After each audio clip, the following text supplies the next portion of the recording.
প্রথম পর্বে দেখেছিলে সকালবেলাতে কি করেছি। এবারে চলে আসি মহাশিবরাত্রির দ্বিতীয় পর্বে।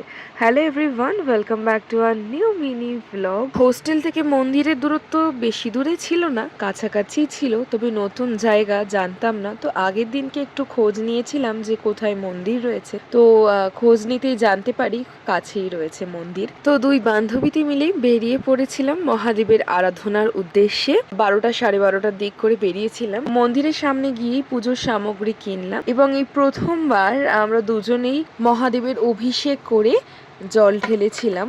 প্রবাসে থেকেও যে এত সুন্দর করে পুজো দেওয়া যেতে পারে সত্যি ভাবিনি, এবং আমার বহুদিনেরই ইচ্ছা ছিল যে মহাদেবের অভিষেক করিয়ে মহাশিবরাত্রির দিনকে মহাদেবের মাথায় জল ঢালবো। মায়ের সঙ্গে প্রত্যেক বছরই শিবরাত্রিটা পালন করি, এই বছরটা একটু অন্যভাবেই পালন করলাম একা একা, এবং একটা ইচ্ছেও পূরণ হলো আমার।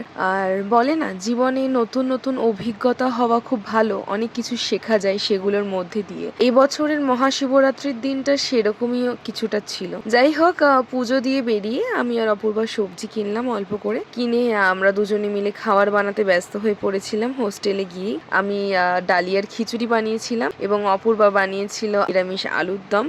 তো দুজনে মিলে রান্না করে সেটাই খেয়েছিলাম দুপুরবেলা, এবং রাত্রের জন্য বানিয়েছিলাম। ও হ্যাঁ, যেটা বলতে একদমই ভুলে গিয়েছিলাম, ওই দিন থেকেই শুরু হয়েছিল আমার নাইট ডিউটি। তো সব রান্নাবান্না দুজনে মিলে শেষ করার পর কিছুটা সময় পেয়েছিলাম রেস্ট নেওয়ার। তো ওই একটু রেস্ট নেওয়ার পরেই আবার রেডি হয়ে চলে গিয়েছিলাম ডিউটিতে। তো মহাশিবরাত্রির দিনটা এভাবেই কাটলো। চলো আজকের মতন tata and lots of love.